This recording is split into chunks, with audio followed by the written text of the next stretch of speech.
दोस्तों, एग्जाम जी के YouTube channel में आप सभी का स्वागत है। आज हम बात करेंगे 16 जून 2020 के करंट अफेयर्स के बारे में।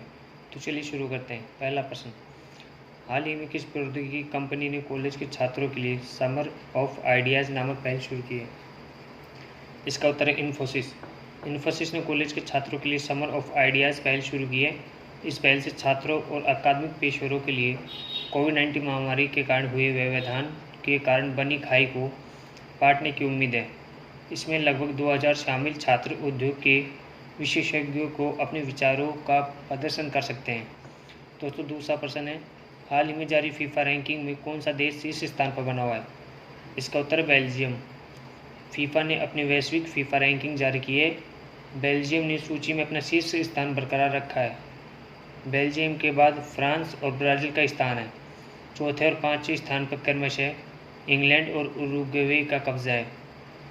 भारतीय फुटबॉल टीम को रैंकिंग में 108वें स्थान पर रखा गया है। दोस्तों, तीसरा प्रश्न है, हाल ही में विद्युत क्षेत्र में डबल स्टैक कंटेनर ट्रेन का सफलतापूर्वक संचालन करने वाला प्रथम रेलवे कौन सा है? इसका उत्तर है भारतीय रेलवे। भारतीय रेलवे ने एक नया मापदंड बनाया है क्योंकि इसने इलेक्ट्रिक जोन में पहली डबल स्टैक कंटेनर ट्रेन का सफलतापूर्वक संचालन किया है। यह अपनी तरह की पहली पहल है और यह ग्रीन इंडिया के मिशन को बढ़ावा देगी। यह कार्य गुजरात के पालनपुर और बोटाद स्टेशनों से शुरू किया गया है। दोस्तों, चौथा प्रश्न है, कौन सा संगठन पूरी तरह से डिजिटल प्लेटफॉर्म में काम करने वाला पहला निर्माण क्षेत्र संगठन बन गया है?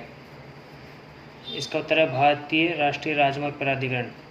भारतीय राष्ट्रीय राजमार्ग प्राधिकरण पूरी तरह से डिजिटल होने वाला पहला निर्माण क्षेत्र संगठन बन गया है।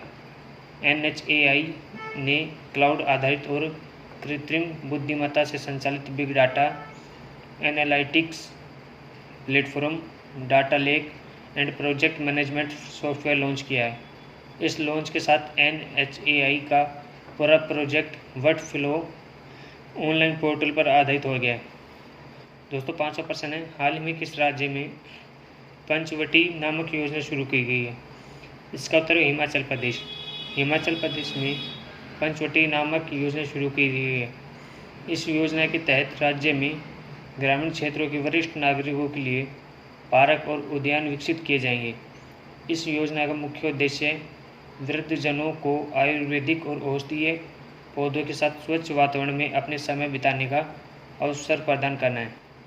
दोस्तों, छठा प्रश्न है, हाल ही में किस राज्य में नाइयों, धोबियों और दर्जियों को लाभ पहुंचाने के लिए वित्तीय सहायता योजना शुरू की गई है? इसका उत्तर है आंध्र प्रदेश। आंध्र प्रदेश में नाइयों, धोबियों और दर्जियों को लाभ पहुंचाने के लिए वित्तीय सहायता योजना शुरू की गई है। इस योजना का लक्ष्य हर साल 2,47,040 लाभार्थियों में से प्रत्येक के बैंक खाते में 10,000 रुपये का प्रत्यक्ष नकद हस्तांतरण प्रदान करना है। लाभार्थियों में नाई, धोबी और दर्जी शामिल हैं। सरकार ने इस योजना के कार्यान्वयन के लिए 247.4 करोड़ रुपये जारी किए हैं। दोस्तों, सातवां प्रश्न है, लोनार झील किस राज्य में स्थित है? इसका उत्तर है महाराष्ट्र। लोनार झील महाराष्ट्र में स्थित है। हाल ही में लोनार झील में पानी का रंग गुलाबी हो गया है। यह मुंबई से लगभग 500 किलोमीटर दूर बुलढाना जिले में स्थित एक पर्यटन स्थल है। यह झील एक अधिसूचित राष्ट्रीय भू विरासत स्मारक है, जिसके बारे में कहा जाता है कि लगभग 50,000 साल पहले एक उल्कापिंड के पृथ्वी से टकराने के बाद इसका निर्माण हुआ था। कुछ विशेषज्ञ झील के रंग बदलने के कारण को बढ़ी हुई लवणता के रूप में देखते हैं, जबकि अन्य इसका कारण झील में शैवाल की उपस्थिति को बताते हैं।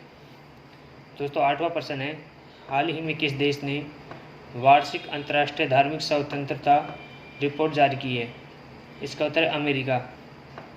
United states department of state ने 1988 के अंतर्राष्ट्रीय धार्मिक स्वतंत्रता अधिनियम के अनुसार वार्षिक अंतर्राष्ट्रीय धार्मिक स्वतंत्रता रिपोर्ट जारी की है। अमेरिकी कांग्रेस को सौंपी गई रिपोर्ट में हर देश में धार्मिक स्वतंत्रता की स्थिति का वर्णन किया गया है। इस रिपोर्ट ने भारत की धार्मिक स्वतंत्रता पर चिंता जताई थी। इस रिपोर्ट में जम्मू कश्मीर की विशेष स्थिति के निरसन और नागरिकता संशोधन अधिनियम के संसदीय अनुमोदन के बारे में बताया गया है। दोस्तों 9वां प्रश्न है, हाल ही में किस देश ने महिला फुटबॉल को पेशेवर दर्जा दिया है?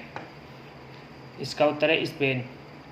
स्पेन ने महिला फुटबॉल को पेशेवर दर्जा दिया है। स्पेनिश महासंघ के अनुसार स्पेन में शीर्ष 2 महिला फुटबॉल डिवीज़नों ने पेशेवर दर्जा प्राप्त किया है।